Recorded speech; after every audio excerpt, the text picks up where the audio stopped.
Good evening, everybody. It's Caroline Seeking the Truth. I've got part 4 of Greg Hallett on tonight. And please, you know, because I was able to share for literally 2 minutes this afternoon before I was closed down again. So I think I can read the writing on the wall, and Facebook do not want me sharing into groups or anywhere else for that matter.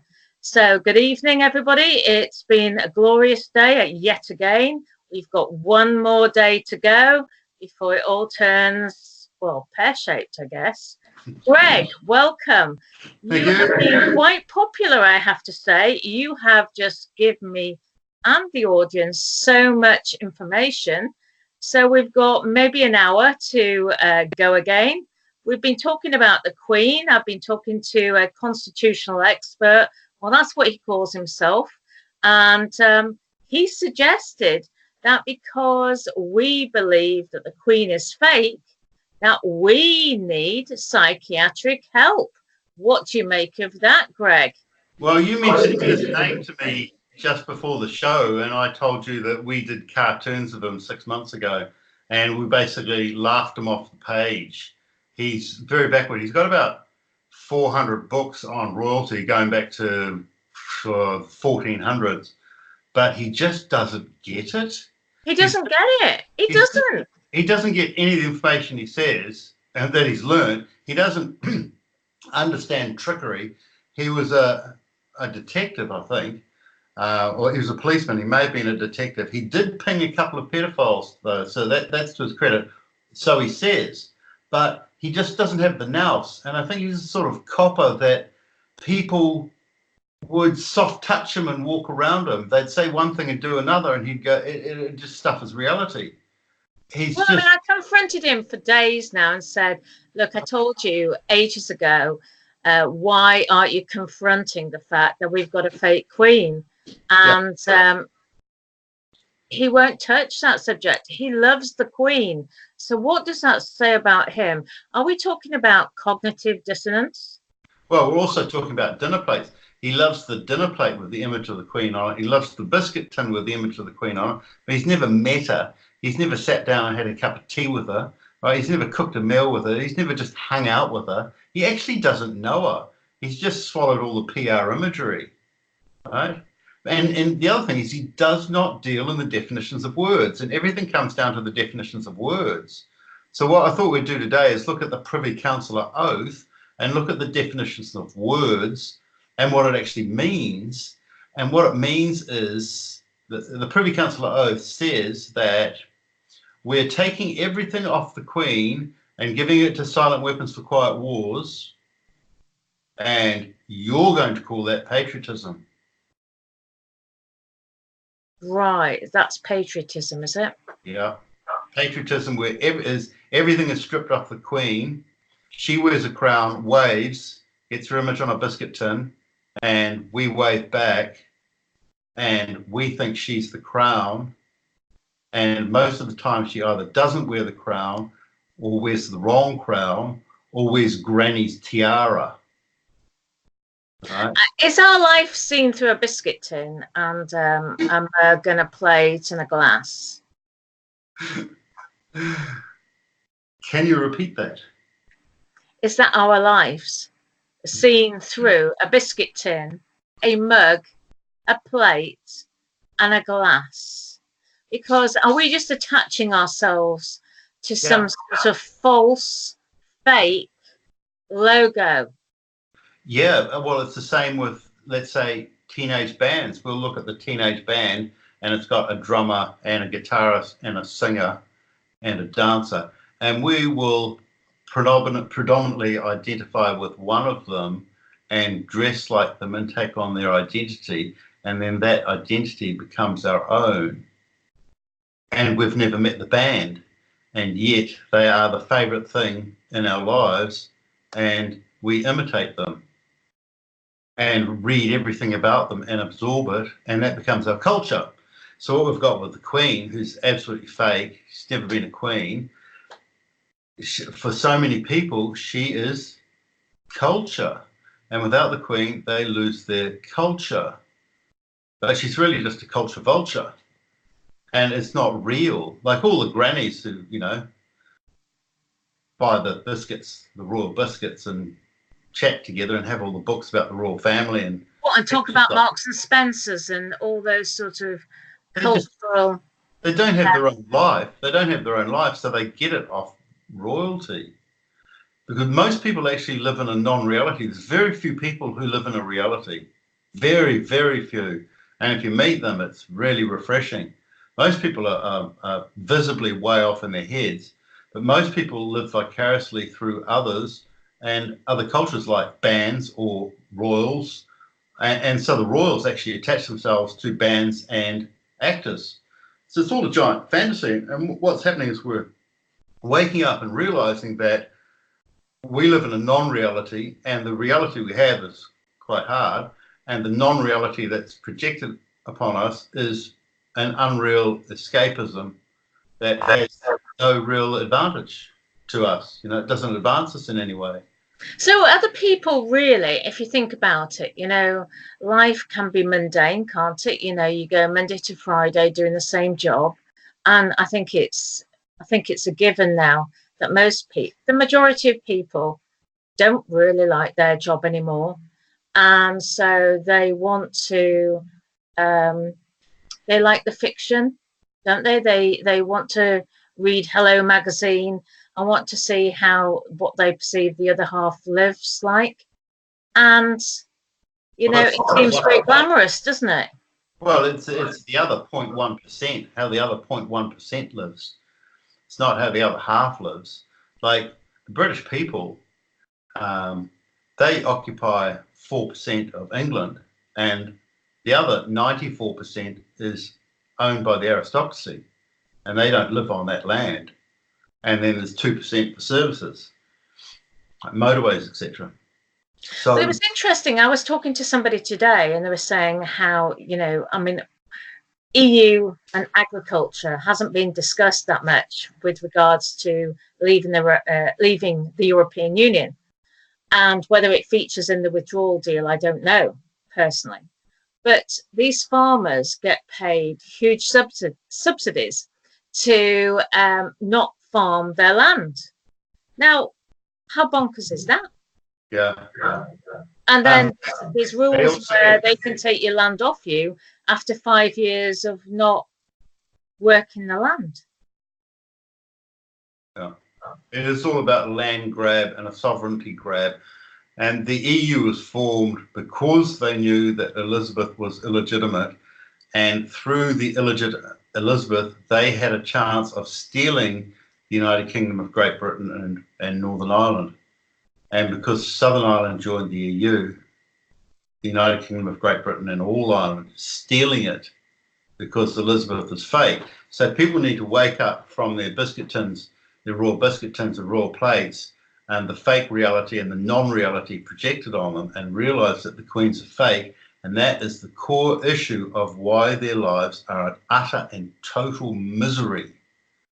And if people actually looked at their lives, they would go, this life is an utter and total misery except for the paint on the walls and the occasional rose, if you know what I mean. Yeah. The rest is debt, and chores, and then tax. And tax is illegal, tax is a fraud. We discussed that yesterday. Taxes just taxes were brought about because of wars. Well, the wars they're done and dusted. No, they're not. They never declared the end of World War One, so they could keep taxing people. Yeah. And the people that they declare who won the war, it's usually the opposite. Right. A lot of things happened between World War One and World War Two, didn't they? Yeah. But so I want to talk about the Privy Council. Right. And so the Privy Council formed in 1708, but really it was the Privy Council of England was starting around Henry VIII and really bolstered up by Elizabeth I. So last night when we had the interview, and I took a grab at that date, and that's pretty accurate. So what I'll do is I'll read out the Privy Councillor oath. and then analyse it. Yeah. Okay. So it's not to the EU, is it? No, this is a Privy Councillor oath To the Queen. to become a Privy Councillor. Okay. Right. So, quote: "You do swear by Almighty God to be a true and faithful servant unto the Queen's Majesty as one of Her Majesty's Privy Council. You will not know or understand of any manner of thing to be attempted, done, or spoken against Her Majesty's person, honour, crown, or dignity royal, but you will let, L-E-T-T, which means condemn, but you will let and withstand the same to the uttermost of your power, and either cause it to be revealed to Her Majesty herself, or to such of her Privy Council as shall advertise Her Majesty of the same. You will in all things to be moved, treated, and debated in conscience, and will keep secret all matters committed and revealed unto you, or that shall be treated of secretly in council. And if any of the said treaties or councils shall touch any of the councillors, you will not reveal it unto him, but will keep the same until such time as, by the consent of Her Majesty or of the council, publication shall be made thereof." Like Chatham House rules, then. It's Market House rules, Market Chatham House rules. "You will to your uttermost bear faith and allegiance to the Queen's Majesty, and will assist and defend all civil and temporal jurisdictions, preeminences, and authorities granted to Her Majesty and annexed to the Crown by acts of Parliament or otherwise, against all foreign princes, persons, prelates, states, or potentates. And generally in all things you will do as a faithful and true servant ought to do Her Majesty." And generally in all things you will do as a faithful and true servant ought to do to Her Majesty. So help you God. End quote. Now, if you took a Mafia Omerta quote, pretty similar. Do they do a blood oath as well? Well, what it's saying is that we are going to cover up for each other, and if we find one Privy Councillor having sex with a busload of Catholic school children in Ireland, we won't tell them that we've seen it, and we will mention it to another Privy Councillor who we think might talk to the Queen. If he doesn't, it's not our business. And then if the Queen finds out, she can deal with it after that person's dead or not at all, right? And in the meantime, all power goes to Silent Weapons for Quiet Wars, which is the Crown. That's actually what it's saying. Can I just say, have you got a list of those Privy Councillors in front of you? Because I believe that people like Andrea Leadsom, who I truly believed was going to take over the Tory party, but of course the establishment didn't want her to do that. But she's a Privy Councillor, isn't she? Along with people like Theresa Villiers from Northern Ireland, that was. Do you have a list of the Privy Councillors there? No, I don't. I'm trying to keep out of the political scene. Well, yeah, and I'm trying to keep out of the personification so you can just see how it is designed to perpetually not work, right? Yeah. And basically everyone in positions of authority, the honourable, like MPs and Privy Councillors, they are actually in that position to make sure no one is in that position to actually do that job, right? Because we're living in a non-reality. So people have government and judicial jobs in order to ensure that nothing of any value actually happens. So this is actually the real government. Yeah, they're making a lot of decisions behind the scenes, and they are sabotaging, and they're working for the Crown, but we don't know what the Crown is. And the Crown turns out to be the deep state of the United Kingdom, and the deep state of the United Kingdom is Silent Weapons for Quiet Wars, and they declared in 1953 on Coronation Day to destroy the lives of everyone in Britain and the world. And they're occupying the Crown doing that, and Elizabeth is going, I can't do anything about it because I'm doubly illegitimate, and I live in a nice palace, and that's all right by me. Did she have any money before she became the Queen? I mean, did she have anything in her own right? Did she have any personal attributes that meant she could have got a job in any shape or form? She was educated for 7.5 hours a week from the age of 6 to 10. And then from the age of 10 to 17, she was educated for 7.5 hours a week. And most of that was in socialist Marxism. And the people who educated her were from the Tavistock Institute? More or less, yes, yes. So when she signed the Lisbon Treaty and the Maastricht Treaty, that was absolutely written according to her childhood education. It's interesting, actually, because this particular constitutional expert, inverted commas, who we've been talking about at the beginning of the show, he reckoned that the Queen actually hadn't given her a royal assent to anything since about 1854. So does this figure with anything that you know of? So we're talking about Elizabeth II, or we're talking about Queen Victoria? Well, yeah, I was going to say this predates Elizabeth II, but no monarch had actually given a royal assent since 1854.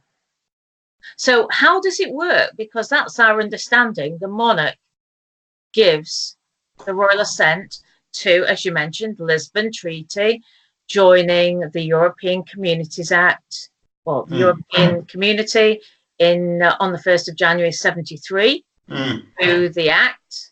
Yeah. Who is actually signing the documents off? Because, you get so many different stories. Exactly. And sometimes Elizabeth signs in the top right-hand corner and underlines her signature. And anything that's underlined, that means that anything below it and to the left of it is to be ignored. So when Elizabeth signs and underlines her signature in the top right-hand corner of the document, like with the Australian Royal Styles and Titles of 1973, that means that everything in the Australian Royal Styles and Titles of 1973 is to be ignored. Wow. Okay.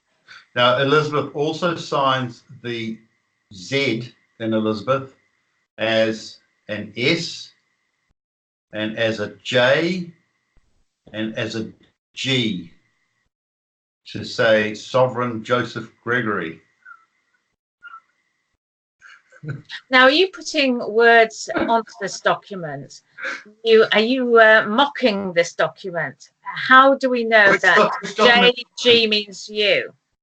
Oh, because she's just been abdicating to me all over the place. That is actually her role, is to abdicate to me. That's her entire role. Like every monarch has a role, and most people never, ever, ever find out what that role is. Like I used to hang out with the Queen Mother's bodyguard. He was a great friend of mine, and we used to sit around. Paul Burrell, then. Did you ever meet Paul Burrell? No. But we used to sit in cafes for 4 times a week for about an hour and a half and just chew the fat on everything. So I just got all the secrets, right? And when the Prime Minister was trying to assassinate me, it was the black rod that told the Queen Mother's bodyguard, who told me, so I get pre-warnings of my own assassination attempts.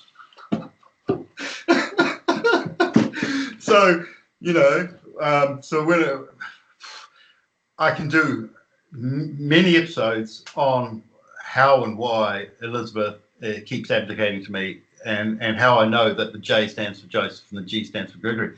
But the fact is that she writes Elizabeth with a Z, with an S, with a J, and with a G, and underlined and not underlined. So her signature varies, and the position that she places her signature on the documents also varies.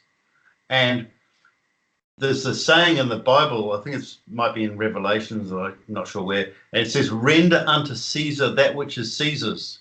Yes. Which means the name on the coin is the person you pay the tax to, or the name on the coin is the person who is the monarch, the sovereign, yeah? The Caesar, the emperor, right? Yeah. So it's Caesar's coin. So, most of the British coins read Elizabeth to Greg. Right. So it's one of the ways I know she's abdicated to me, but also the Royal Styles and Titles. But also she came to New Zealand to abdicate to me and was backing out, so they shot at her on the 14th of October 1981, and then she saw me 2 days later on the 16th of October 1981 with the worst case of diarrhea ever. You mean verbal diarrhea? No, physical diarrhea. Physical diarrhea. She was given a really bad case of diarrhea, and then that was put under a 25-year D notice. And the day that was up, the Queen Mother's bodyguard came and saw me and told me the story, and I told him my version, and then he filled in all the gaps. So I can talk about that stuff for ages and ages and ages. In some ways it's distraction stuff, but in some ways it's just supportive stuff. But any wild thing I say, I can actually spend half an hour explaining and give visuals, etc. Okay, so the Privy Council, the Queen heads the Privy Council. Is the Queen a Knight of Malta? Yes, I believe she is, and I've been told that the Knights of Malta are in charge of the world's money. Right. So what happened with the Knights of Malta is that once the tradition received is, once the story of Prince Marcos Manuel is revealed, the Knights of Malta are no longer confined to the Vatican. Like, the Knights of Malta were imprisoned in the Vatican in 1834 when Prince Marcos Manuel was born. And when his story was told, which was by me in 2014, the Knights of Malta were released, and they were released at the inauguration of President Trump. And it was all through the papers, and the Pope was going, I am executing the Knights of Malta out of the Vatican. And most people didn't even know the Knights of Malta were locked in the Vatican. And then he fires the first in charge of the Knights of Malta, then he fires the second in charge of the Knights of Malta, and it's all over the paper, all the political commentary and the deep political commentary is going, we don't know what's going on, no one understands what the causation is. And then he reinstates the second in charge of the Knights of Malta. And that was from my books, The Hidden King of England, Arma Christi, Unveiling the Rose, exposing Queen Victoria's firstborn and only legitimate child. So the Knights of Malta were released from the Vatican, which meant that the world's money was no longer under Vatican control. Right, so the money was under Vatican control, but now it's under Rothschild control. So the Rothschilds, it gets really complicated. The Rothschilds were the Vatican bankers from, I think it was actually 1839. Right. Yeah. It was. And then? Later. And then, well, I can tell you, but it's a bit off topic, but the Rothschilds wanted to breed into the Sangreal lineage, which is the Jesus Mary lineage, the blood lineage of Jesus and Mary. It's called Sangreal. They wanted to breed into that, and they did do that. And they took license to breed with the British royal family for 200 years, which ended in 2019. What, with Meghan? April 2019. 200 years after the birth of Queen Victoria, really. But it really went from his death. So Mayer Amschel Rothschild was actually a psychic who also had financial knowledge, but he was a psychic, and he's known to be psychic. So in 1773, he had a lucid dream, and he recorded it in RAT, which is the Rothschild Archive Trust. And the dream was that the Rothschilds would breed into the Sangreal lineage and breed into the British royal family for 200 years from his death. And then the royal family would be returned, like the people who are in charge of the royal family, people who the people who are the royals of the United Kingdom Yeah. would replace the flatline royals that we've got now. That was his dream. So that's supposed to happen between 2012 and 2019. And there's few other things that happened in that time. One was we had the changeover into the new age in 2014, and then a little bit more in 2017. So in 2014 we had the end times new age changeover, and that went on 777, which is 7 July 2014. Yeah. Yeah. 2 + 1 + 4 is 7. And 777 makes up the number 21. And especially when 21 is made of 7 + 7 + 7, it's called the Shin, or Forbidden Secret. And the person who was running the Forbidden Secret, the Shin, is me. Right? And How then do you know it's you? it was well acknowledged. The Sangreal acknowledged it.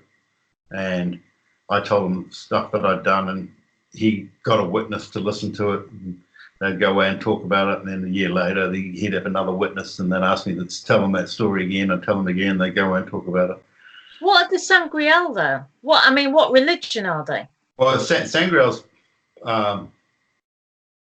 he's the blood royal of the Jesus Mary lineage. So we're talking about the Israelites. Well, you can apply all sorts of names to them, but I wouldn't say he's Jewish. And no, I mean Israelites are not Jewish. Israelites, and there is an area of conflict here, because, as I understand it, Jesus's people are the Israelites, and the Jews have hijacked the term Israelites and called, since 1948, their country next door to Palestine Israel. But actually, that is plagiarism, I think it's called. yeah. And the Israelites are the people that the hierarchy plan to eradicate. So do you see how the stories are turned on their heads, because the Israelites are the people who lived in Northern Europe, and they've gone to Australia and America and so forth. But Jesus actually lived here. England. So you agree? I agree with that as well. Oh, good. Oh, I'm so glad. Yeah. But the Israelites are not Jews. And that is really, really important. And I was speaking to an Australian today, and they are talking about Jews being Israelites. No, aren't they, what do you call them? Idiomites, aren't they? They're a different tribe, totally. It's a tribal thing. This goes back a long, long time. Yeah. But maybe I'm going into an area which perhaps... Oh, no. It's quite clarifying, actually, because my great grandfather was from Portugal, and he was this tall guy with huge, like, Abrahamic features, big cheeks and a really strong chin, and very strong and dignified, and fantastic suit and chain, etc. And he just, I would call him from just, I would call him an Israelite, but not a Jew, if you know what I mean. Well, that's it. And the thing is, there's been an infiltration in all the churches. I mean, I've been to so many churches, and they've always said, "Oh, the Jews are the chosen people," and I'm thinking, why? And then I read into it, and it's not the Jews at all. It's the Israelites, and the Jews have called their country Israel. That's why there is so much confusion, and that's why people do need to do their own research. But it's a little bit tricky, because obviously the internet is run by the Edomites, so they're going to give a certain spin on it. Of course, we've had spin doctors since forever and a day. It's not just our time. Right, so anyway, so Privy Council 300. Well, you don't have those names there, do you? No. But that's actually very interesting about the takeover of people's identities, because in New Zealand, Maori means white native. right? And the white natives arrived in New Zealand in 232 BC, and they were from Egypt and Persia. Right. And they included the princely line from Persia because dark-skinned people from India came and attacked Persia in 232 BC. So a lot of the princes, etc., escaped from Persia to New Zealand and arrived in 232 BC. And then when the Dutchman, Abel Tasman, came to New Zealand and kind of discovered it in 1642, there were white natives and they had green tattoos, like swirly tattoos, which were actually Egyptian. And then the Samoans around Fiji, Tonga, Samoa, the Samoans saw the big, tall white ships coming in and going to their island and then to New Zealand. So they followed them. And then all these Samoans, I call them Pacific Pikeys, they went to New Zealand in 1725 and killed and ate 99.984% of the population. So they left about, 5 and 3,600 survived. That was the survival rate. Why did they kill so many people? What was the purpose? Well, they took over their identity. They got the white natives to sign the Treaty of Waitangi with Queen Victoria, which was very beneficial to the white natives called Maori. And then these Pacific Pikeys came in, killed 1 million people that were there, ate a lot of them. The last big cannibal feast was in 1860, where they killed and ate 3,600 people in one day, and there were 5 who escaped and survived and became Patu Pairere, which is white people living in the bush. So what happened is these Pacific Pikeys from Samoa took over the Maori identity and had a document saying that they owned the land, but they weren't the white natives, right? They were people from Samoa, you know?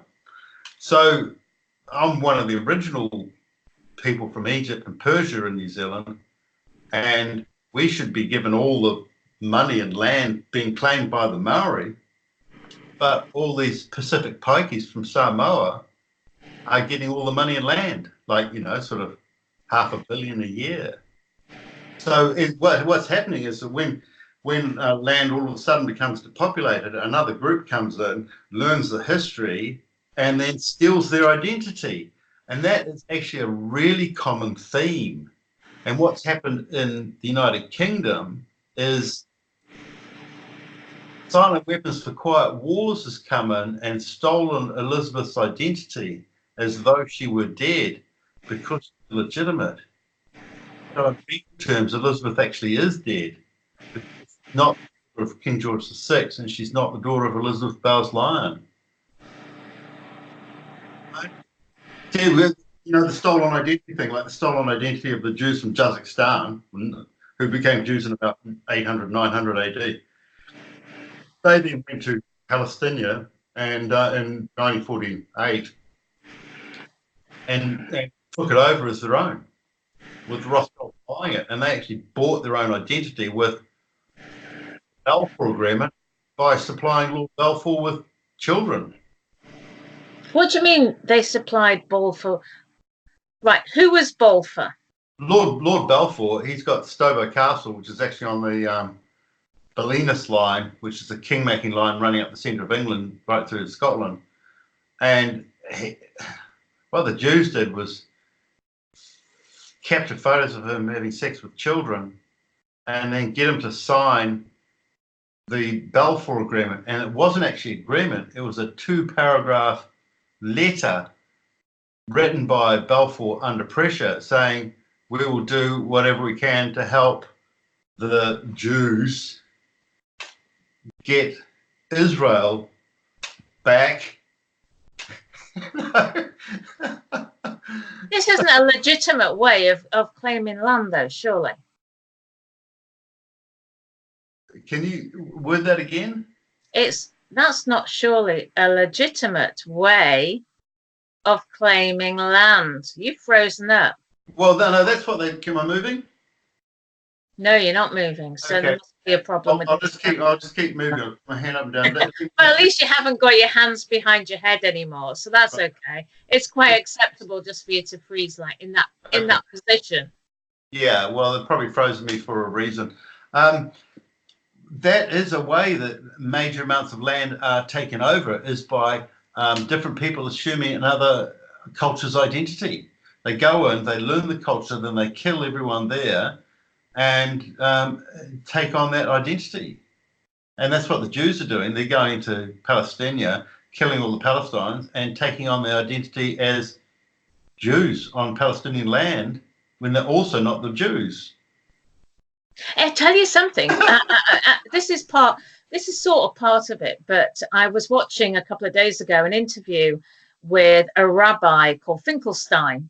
Yeah, yeah. And he basically, it's had about 50,000 views. And basically, he's a Jewish rabbi who confesses that it's acceptable for his people to lie, and how they can get messages out throughout the whole Jewish world population in 45 minutes.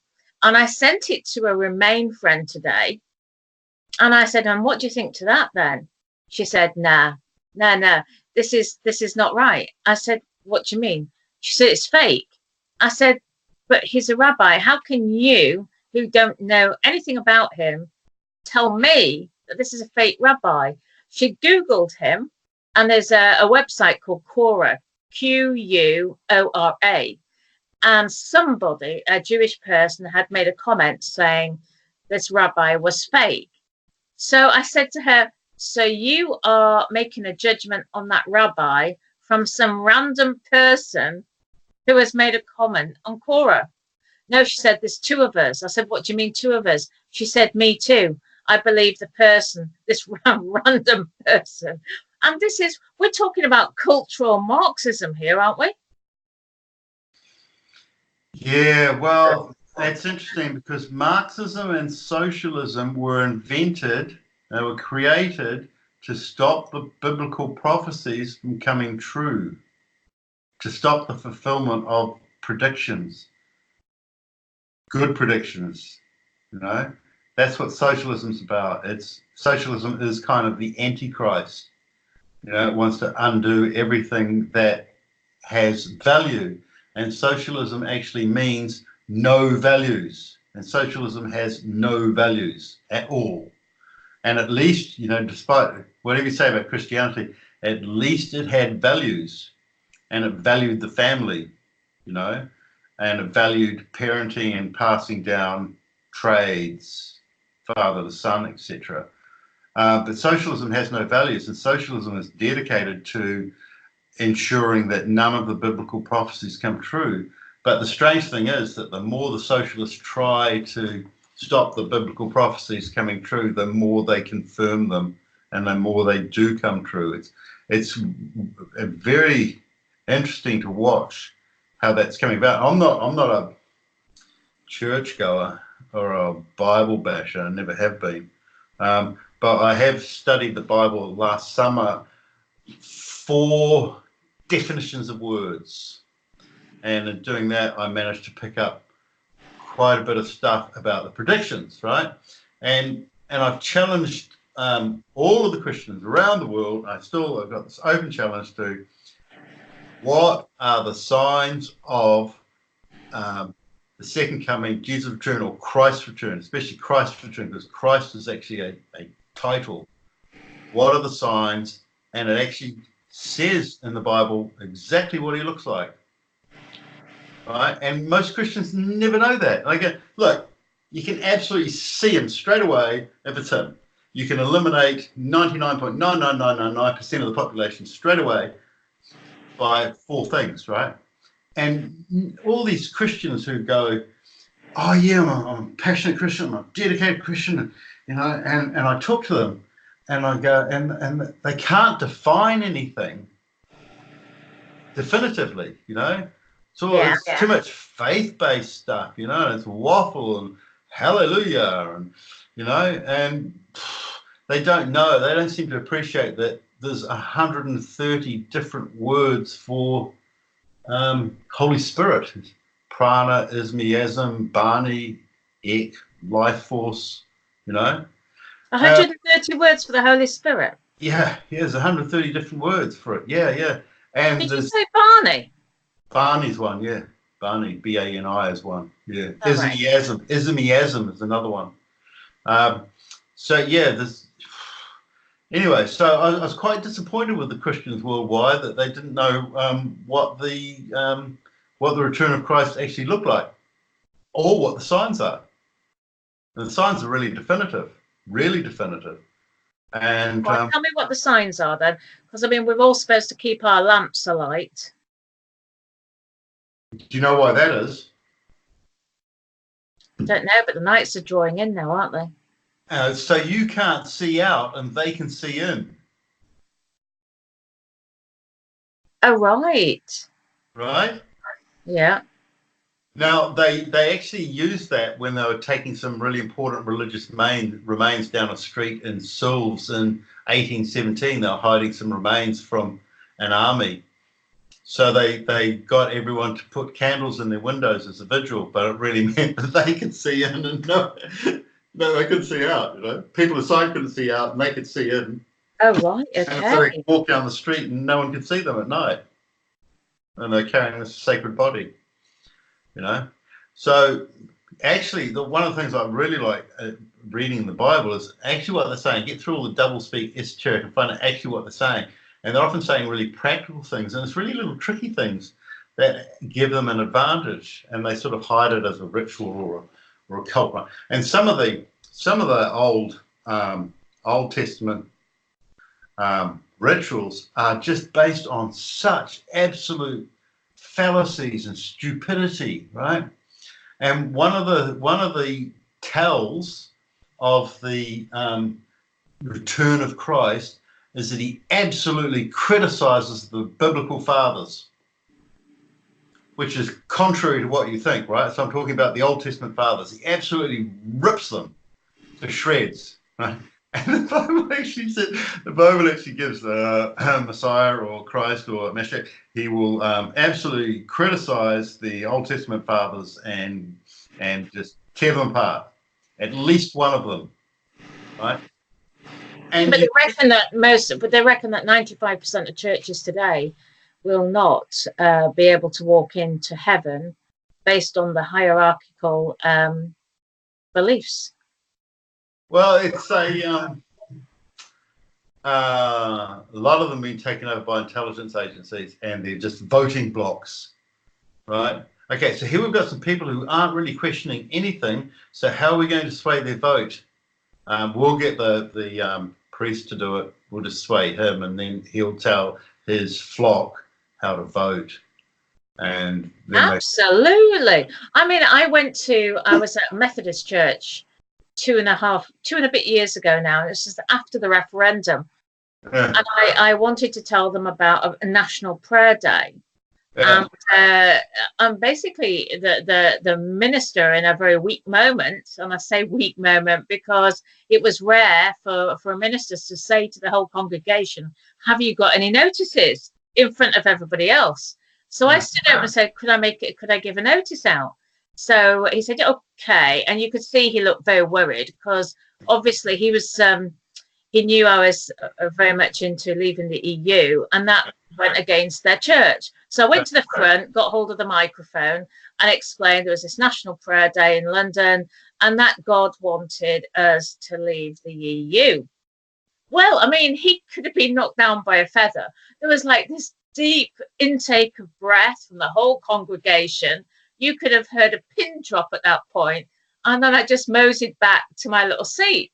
Yeah, and he just basically sort of excused me to the whole congregation and said, oh, don't mind about Caroline. It doesn't matter if you didn't vote to leave the EU. You know, God is this, God is that, and the other.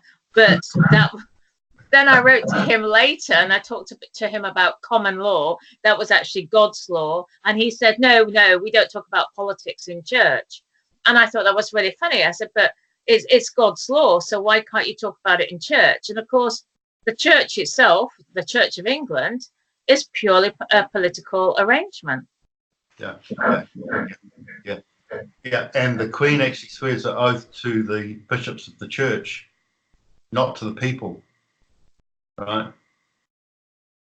Well, that can't be right then, surely. No, it is right. Elizabeth is the Queen No, of. but it can't be right, though. I mean, what I'm saying is Yeah, that's not the way it should be, surely. yeah, absolutely, because she's a fake queen. And if she was a true monarch, and true sovereign, she would have updated everything according to the times and according to the beliefs of people. And instead of protecting the Church of England, she's absolutely destroyed it. So the attendance is there are more staff than attendees. It's zero. It's fat zero. And as the churches have closed, they've been taken over by mosques and tattoo parlors. So churches close, tattoo parlors come up. Well, yeah. I mean, obviously there are a lot of churches that now meet in village halls, Rotary halls, etc. Although I still do have a question mark over churches meeting in halls based on Rotary symbolism and Freemasonry symbolism. Yeah, the Freemasons have this thing. It's something like the energy they leave behind in a meeting, and that's why they don't want other other groups meeting in their temples. But it seems that it's okay for them to meet in others' temples, others' churches, etc., or halls. Yeah. So, well, we got well off topic, which is kind of We have so I actually. was a bit tired. I've actually been able to speak tonight. Yeah. But no, one of the listeners contacted me on Skype and said, "Oh, great interview. Um, can you put some source material on your website?" Right. So what I'm doing is the last three interviews, I've copied about 10 or maybe 15 pages and put it in a PDF form on the court notice. Queen Elizabeth II has no titles, at best colour of law styles, public notice. Right. So I've put that on my website, www.kingof.uk. So you can go there and you should be able to read the text that I read off last night and the night before. Right. Does it actually Now, can you just remind us what's the website again called, Greg? Kingof.uk. Kingof.uk. Yeah, dot is like a point, like King of UK, essentially. Yeah. Well, in maths and in the finance world, I think they call it a spot. A spot. Okay, King of Spot UK. Right. Yeah. So I was going to read the oath of, like, when we do a focused interview, and I actually read and we stay on track, it takes a full hour to read 3 pages. How weird is that? Yeah. I said, really? Only 3 pages? Yeah. So either someone's interrupting or I'm a slow reader. Are they level 2 readers though, Greg? Yeah, I'm trying to put an emphasis on it so that people can actually get it. So we have been taken over by word, right? And it's quite interesting because I think the Bible says something like, in the beginning was the word. Right, so we should take, and the beginning of all contracts was the word. So we should really know what the words mean. Yeah. Yes.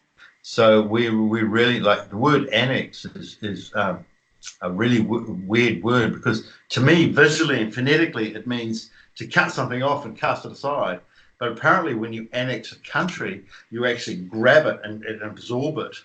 Like, yes. Right? That's It's the opposite. And when you've got, it's just a weird word. And let with 2 T's means condemn. So here, I'll just jump ahead so we can sort of, the Privy Councillor oath states, quote, everything granted to Her Majesty is annexed to the Crown. And that means that everything granted to Elizabeth is given to the Crown. So everything granted to Elizabeth is given to Silent Weapons for Quiet Wars. Do they pay tax? The Royals. Well, I think the Queen's only just recently started paying tax Yeah, in a we went personal up. Yeah. capacity. Like I was staying at a friend's castle, right? It's quite a big area. It's a nice castle, nice grounds. Everywhere you see is his. And the tax person rings up while I'm there. I'm sitting quite close to the phone, and I couldn't be asked moving. And that tax person goes, "Oh, your tax bill for this year will be, let's say, I'll give a different figure, but let's say £20,000." And he's got like hundreds of houses on his land that he rents out, right? And it's a big area, and it's incredibly complex.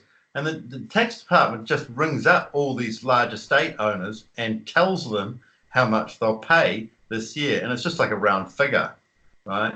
And it's less than the heating bill of the castle. Really? Yeah. So how did they manage that then? Because a lot of rich people who've got castles have decrepit castles because they can't afford the maintenance.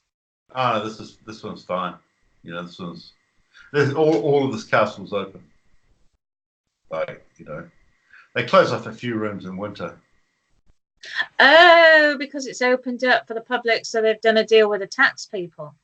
No, it's not that. No, they just close it off, a few rooms off in the winter, so they don't have to heat them, because you know the stone walls lose a lot of heat, etc. You know, so they often close off one wing or one floor. You know, yeah. So with the Queen and Windsor Castle, the tax department will ring up and say, "Oh, Elizabeth, you owe £50,000 in tax this year for all of your properties." Right. Okay. Right, and she's got, you know, let's say 10% of England, but actually it's the Duchy of Lancaster that actually has all the property, but she is actually the Duke of Lancaster. Now, who is So in it? Lancaster, Isn't it David Liddington that's part of this? what's that?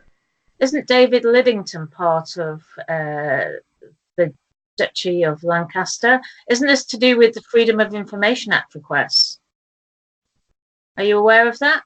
I think the Duchy of Lancaster is, I think it's the biggest landowner in England. Massive.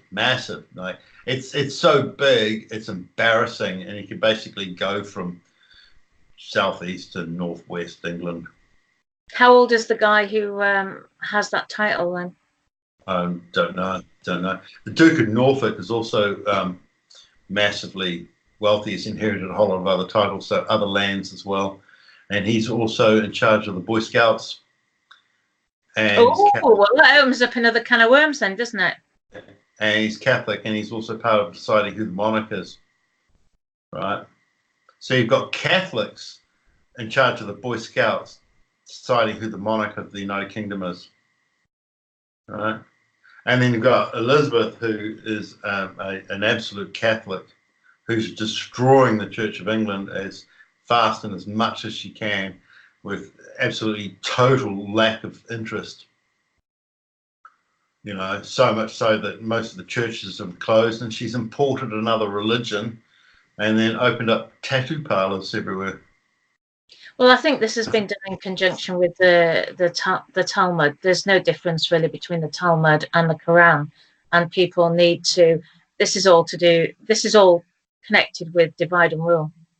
Yeah, and it's also it's got to stop, because you know we have got a very limited window of opportunity now for us actually to take back control. Because Boris Johnson isn't going to get us out of the global corporations. He's not going to remove us from there at all. We've signed all the papers. We've signed all the stuff in Parliament, you know, with all these corporate trade deals, which basically allow the corporations to bankrupt the national government. And of course, it's us mugs, the taxpayers, or the other people, not me, but the other taxpayers that are actually going to bail this country out until we can't bail the country out anymore. Yeah. If you had someone who had infiltrated a socialist and communist meeting in the 1950s, let's say 1951, and that they had spoken on TV and said everything that communism and socialism had planned for the West and how they're going to destroy it. There'd be graffiti everywhere. There'd be total destruction of the family. Daughters would be in prostitution. Everyone, or most of the people have tattoos. All the churches would close. Be invaded by black people who are coming, pretending to come from the Middle East. The They wouldn't have believed you, would they? the monarchs would be trafficking heroin, and all the British royal family would be pedophiles and child murderers. And Prince Philip has just more or less announced that he's a cannibal, as well as a pedophile. Then you just think the person's nuts, right? But that's exactly what's happened, because what happened in 1958, 57 to 59 is some of the objects were captured for predicting the future. So the future was all laid out in the 1st and 2nd century AD, basically between about 33 and 133 AD. All the future was laid out for the next 2,000 years, which is kind of de rigueur. And then in 1957 to 59, a lot of technology was captured whereby you could see the predicted future. So a lot of the people who were predicted to do big things in the future were then attacked by the socialists and communists and depowered, so they'd have no job, no money, no family, and would be caught up in the legal system and continually framed by these socialist, communist, pedophiles, etc. In order for the true and predicted future not to happen, or to happen more slowly. And I went and saw one of the military men, he's a real hard man, who had captured 2 of 6 of these pieces of technology in 1958, and it was up in Newcastle, and he said to me, "We've been expecting you." Right. Which meant that I was one of the people predicted, right? And I was also one of the people who were severely attacked by the socialists and communists. Like, they'll stop at nothing to absolutely destroy the predictions. And the predictions are good things, and the predictions are for the Israelites, and the Israelites are the people who hold the values. Yes. Right? And they are predominantly, from what I can see, they say there's a line of people from the northeast, and it's almost like a diagonal line to the southwest. What do you think to that? From the northeast of England to the southwest. And that's the Israelites. Predominantly. And what's really interesting is that the northeast in particular was a huge leave area. Are you talking about the Michael Mary line, or are you talking, because, you know, England is kind of shaped like that, you know, and I'm here and you're there. You know what I mean? It's changed predominantly because a lot of people have moved out of the city of London and moved across because they want a better life. And that has obviously distorted the demographics. I mean, when I was campaigning around sort of Kent, Rochester area, people said, "Oh, we've come out of London." They'd all come from London. So yeah, the demographics are changing, no doubt about it, because of people coming in. I mean, I was talking to somebody from the East Coast last night, and the RNLI are basically going out now to save the people in the boats coming in. So the demographics are certainly changing in this country, and there's no point in waiting till we've got we're a minority and being less than the 50%, is there? That's why we've only got a small window in which to breed. Yeah, because you know, if you want a family, you want to give them the best. So I guess for the indigenous population, the average rate is probably less than 2 now, 2 children per couple. People coming in from Eastern Europe, it's 3 per couple. And people coming from Muslim countries, perhaps it's 6 per couple. Or and it's not just that, it's the fact that they're breeding at possibly an earlier age. So you're actually bumping up on the generations. So it's not just 8 per couple, but their children are already having children before we've had grandparents. Do you know what I mean? Yeah, Grandchildren. yeah. So, They're breeding 3 generations to our 2. absolutely. Yeah. It's in the maths. Yeah. I know. It's no Uh, motive. It's just factual. yeah. So, well, this has all been planned. It's part of. See, Queen Elizabeth realizes that, for instance, I'm the true King of England, right? And I've fulfilled all of the predictions, and she absolutely damn well knows what those predictions are. So she's trying to destroy the United Kingdom before she hands it over to me. I am also holding the values during the tribulations, right? And the tribulations are almost over. Now, I also ran and I'm running the Shin, and I'm also the arch treasurer of the royal secret. So I have all the royal secrets and I'm allowed to tell them. And I'm also registered in the Holy See as a member of the Jesus Mary lineage, which places me above Elizabeth and above all of the royals of the United Kingdom and Europe. And that means that none of them are allowed to say anything against me. Really? Yeah. How wonderful is So that? there's rules to the game. There's rules. Oh, but we're in a satanic realm, aren't we, at the moment? We're in the Vatican realm. So, as you say, we have to play the rules by their game. No, because I got the Knights of Malta out of the Vatican. So Did you? So I released the world's money supply without Vatican control.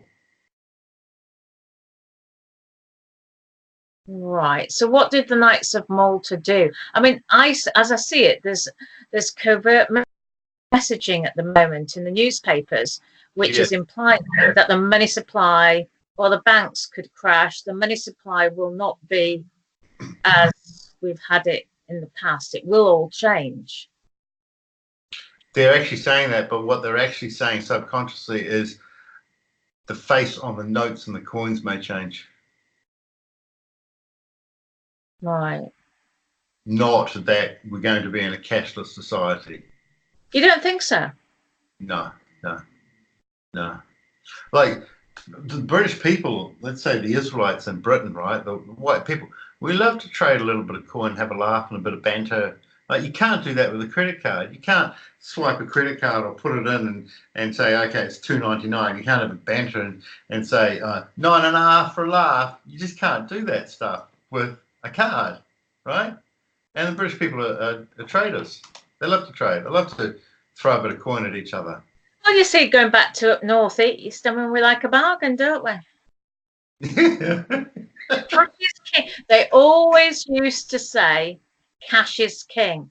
Now, on that note, we've been on probably for an hour.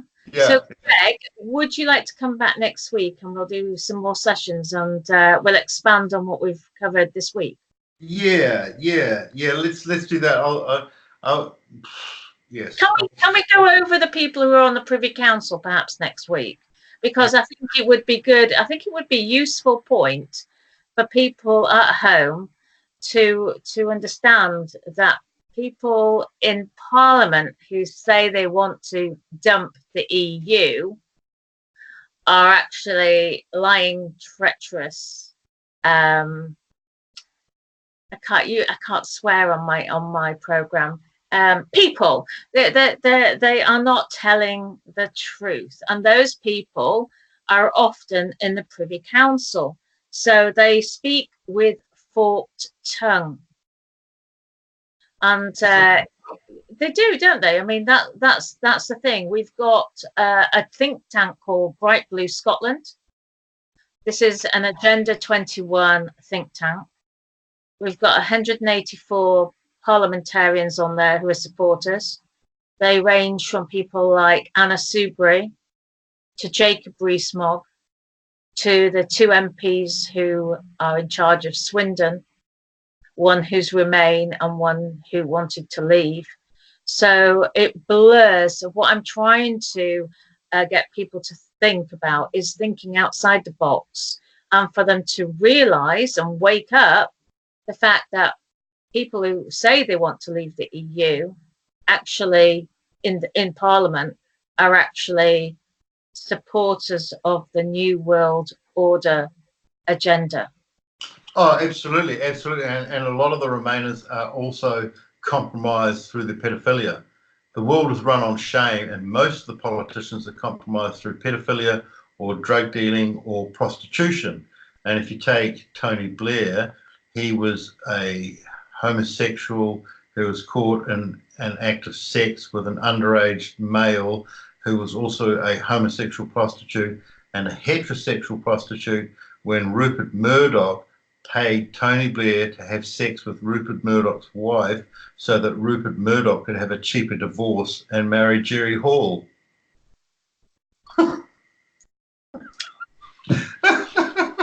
Mick Jagger's ex. I mean, yes, I've seen her at the bedroom window. I used to stay in a hotel next door to their house. Right. So, yeah, I've seen her actually in real life. I didn't realise that Murdoch actually paid Tony Blair to do that. Yeah, Rupert Murdoch paid Tony Blair to have sex with Rupert Murdoch's wife just before their divorce. Yeah. So he did initiate a divorce then. Yeah, yeah. And he was one of the ones that got us into this mess. And also John Major is a grey man. He's an absolute out-and-out liar. And the reason Margaret Thatcher got kicked out of Parliament so quickly and with no thanks whatsoever is that at the end, right at the end of doing a whole lot of really bad things, that she grew a conscience and they kicked her out and replaced with John Major, who then prorogued Parliament. So he shut down Parliament so that the Maastricht Treaty would go through, which the Queen loved because it was everything that she was taught of in her school, in her 10.5 hours education a week. So she signed the Maastricht Treaty and committed treason, and she's never been the Queen. And there's only 2 real kings in the United Kingdom every 2,000 years, and every other monarch in between is going, how shall I define my kingship, right? So who are the 2 real kings that you feel in the last X number of years? You said that you believe that Jesus went to England, right? Yeah. And would that be before crucifixion year? Let's call it AD 33. Would that be before crucifixion year or after crucifixion year? I guess it was before. Well, so you're saying he died on the cross? Well, they reckon he was married with children, don't they? Yeah. Well, see, the way I've got it is the lineage, and he didn't actually carry the cross. Simon of Cyrene actually carried the cross, and the word cross wasn't used. It was gibbet, which means scaffold, right? And if you really read the Bible, there are actually no witnesses to the crucifixion. There's a couple of people, none of the apostles, and there's a couple of people about 100 meters away. So that's it. Yeah, could they really see him? And then, there's documentary evidence of about 6 Jesuses post-crucifixion. Yes, I've heard that as well. Yeah, and the ones that I've written up, I've wrote 2 volumes on it. One was that Jesus went to Regni, which was Kent. It used to be called Regni, Regni, and he was king of Regni. And then he walked 44 miles along Pilgrim's Way to Suffolk Cathedral, which is in London, and he took the ferry across to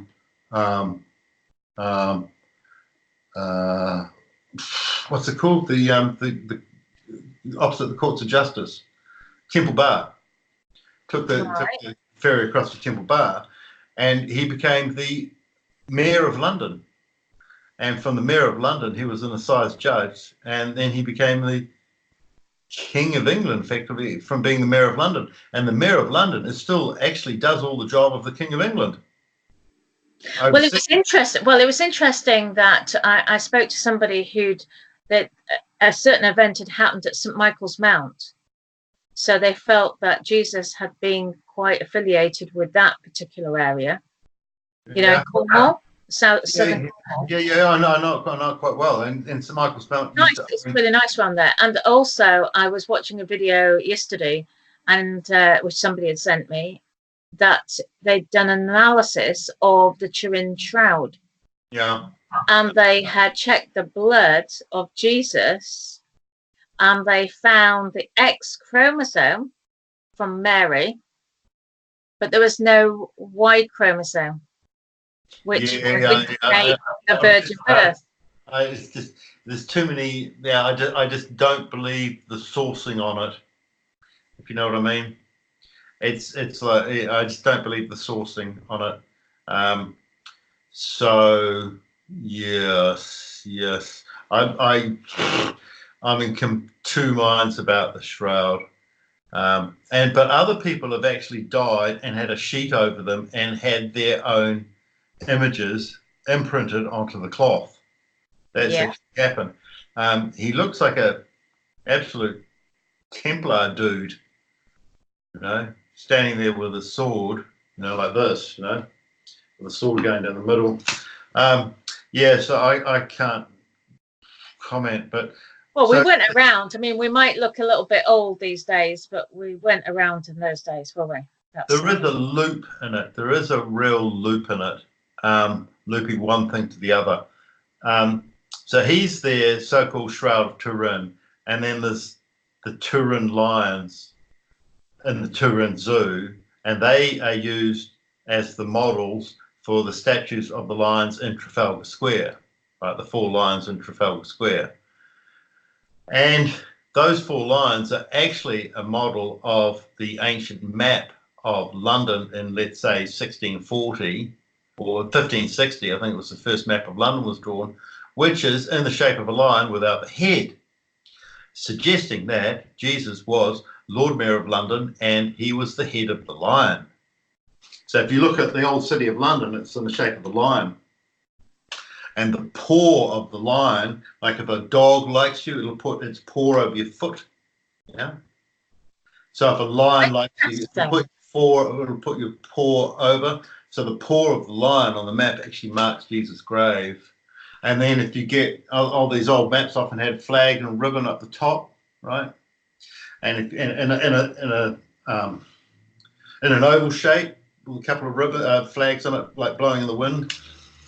So what I did is I got that image up top and I reversed it and then made it like 50% transparent and put it over the rooftops in the map.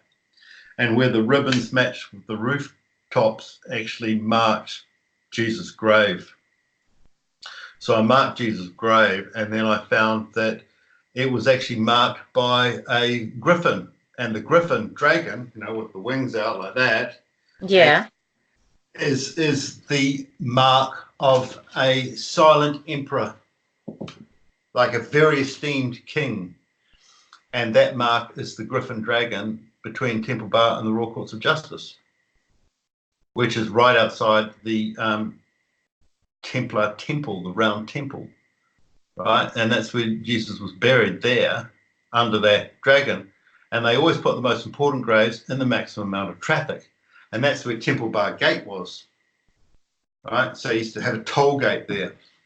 And then it used to be an archway. And then it got marked by the dragon. And the letters under the dragon here, it's CG, which means Cumberland George or George Cumberland. And that was showing the lineage. And that was Prince Marcos Manuel's father, was Blind Prince George of Cumberland. And Prince Marcos Manuel held the title Christ. It's actually a title, right? And he held the title Christ above all Templar Grand Masters who had achieved Gnosis, and above all those in the Johannite tradition, which also used the title Christ. Right? So I'm one of the people with the title Christ, but I'm not in the Johannite tradition or the Templars. So that's kind of interesting. And the person who holds the title Christ, the highest level of the title Christ, is automatically the King of England, which is why my name is on British coins and on all styles and totals. The worry is that they're obviously, we just want to wrap up now, but yeah. As I see it, the New World Order and the royal family are not they don't fit well together. And I see that they want to collapse the royal family, rightly or wrongly. They want to collapse the royal family because you've got a lot of you've got a lot of communism, sort of Marxism spreading now. Those people don't want a royal family, and that suits because the royal family don't want to be there anymore. They've taken their booty, and they've also got their own problems like Prince Andrew with Epstein, etc., etc. And Prince Charles with Jimmy Savile. Absolutely. I mean, it's just disgusting. Queen Elizabeth murdering her lesbian lover, Grace Kelly. Sorry, what was that bit? Queen Elizabeth murdering her lesbian lover, Grace Kelly. Oh, so she swung by both sides then? Yeah, she's bisexual. Yeah. Right, on that note, we're not going to get sued on this, are we? Right, so can I see you? Are you available next Tuesday? Could we make a date? Okay, yep, what, 9 o'clock or? Yeah, okay, yeah, so that we can get into a regular. I think most people have like put their kids to sleep and all that. So yeah, it's quite good. You can have dinner, you know. Although I must admit I'm a morning person, but hey ho. 9 o'clock next Tuesday for part 5 of all the revelations, and let's just hope that we don't get taken off air before. Because as I was saying, I was allowed to share into groups today for the first time in a week. And 2 minutes later, shut down again, and I've just been banned for another week. So I mean, the writing is on the wall, and that's biblical. And actually, you were saying about the Bible, and it's a quite a good like a sat nav, really, isn't it? Because some really cracking quotations in there. Because, and this is politics now. If the blind lead the blind, they all end up in a ditch, and that's exactly what is happening. Whether anybody who's now going into a political party, support status, the blind are leading the blind, and you will all fall in a ditch because you'll never unite whilst you remain in your little rabbit warrens. That is, it's so plain, isn't it? It's I was watching this QAnon film today, and it's all about divide and conquer. And people, wake up. It may or may not be Article 61. The jury's out on so many different groups, but we do need to start talking to each other. Greg, you're a star. Thank you so much for coming on the show. Have a brilliant weekend. And it's so disco calling me a star. I just feel like I'm on rollerblades and in a gold suit. Hey, I wouldn't have a show if I didn't have these guests. People say it's all about me. It's not about me at all. It's about my guests. And, I let the guests speak most of the time. See you on Tuesday. Yeah, bless you. Have a good weekend. Tomorrow it's going to be the last cracking day. And then it's all downhill from then. So make the most of it tomorrow, everybody. And, see you next Tuesday. Whoa! 9 o'clock on Tuesday. Bye, Greg. Bye.